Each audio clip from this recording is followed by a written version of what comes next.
You know, when I talk about diabetes, that I think that's a real connection there, because, see, one of the traumas that was inflicted on Native people when the military exterminations became really unpopular, and some people in the East Coast said, no, we can't do that, you know, it's not right to genocide a whole group of people.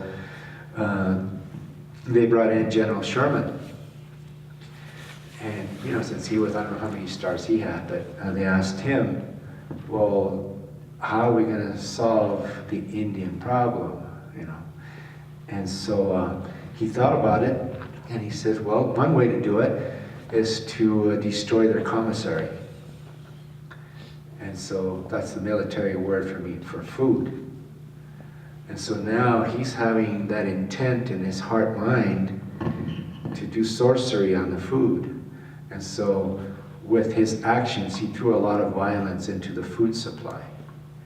And so when we eat that food, if it's not blessed and if it's not done in the right way, we end up eating violence in the very food that we eat.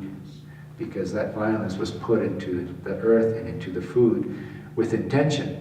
You know, here's a big ranking general, and that was the policy, destroy the commissary.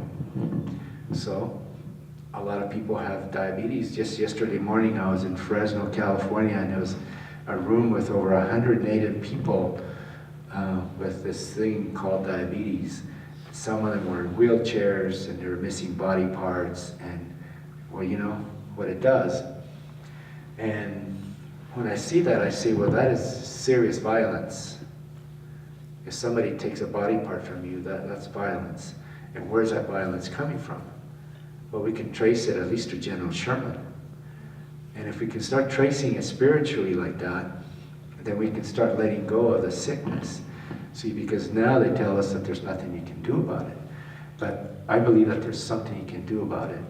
And those sicknesses don't really belong to us, and they're just kind of passing through.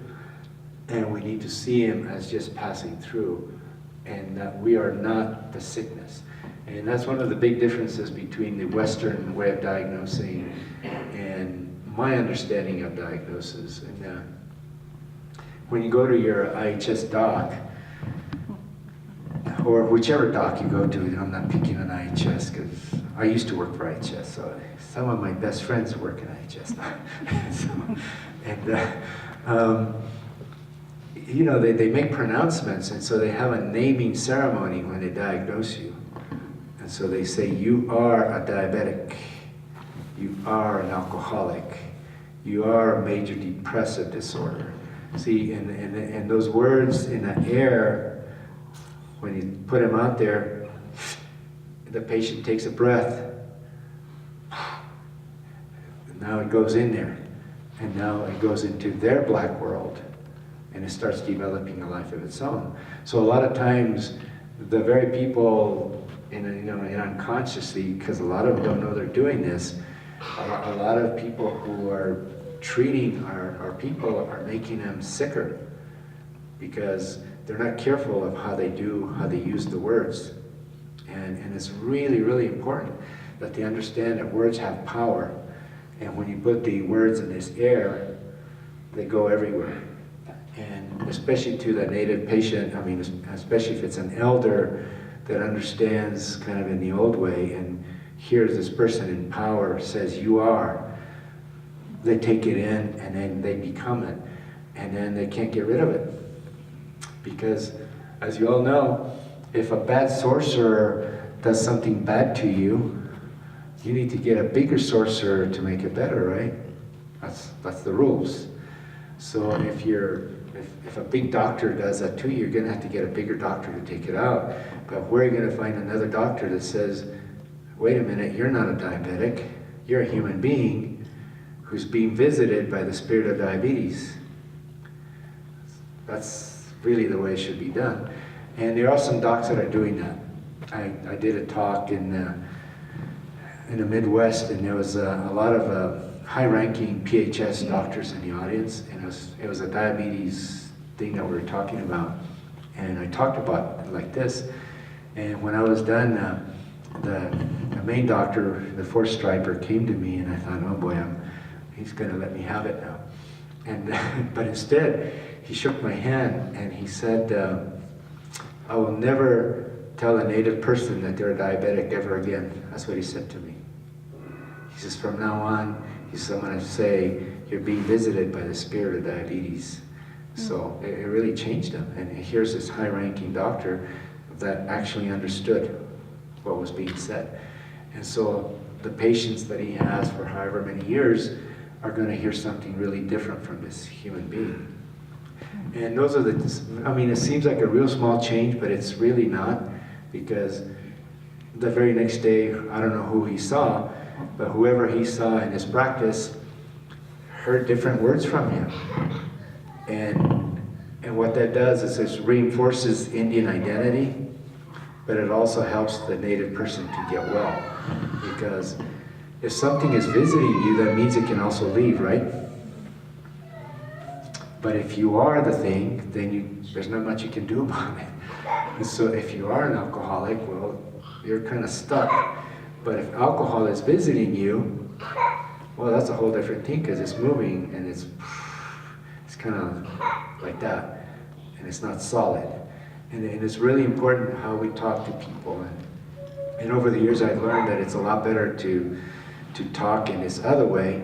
But it's interesting, native people who are used to talking to Western providers in the other way, when I say it like this, they're like, wait a minute, what'd you say? But I know they heard it.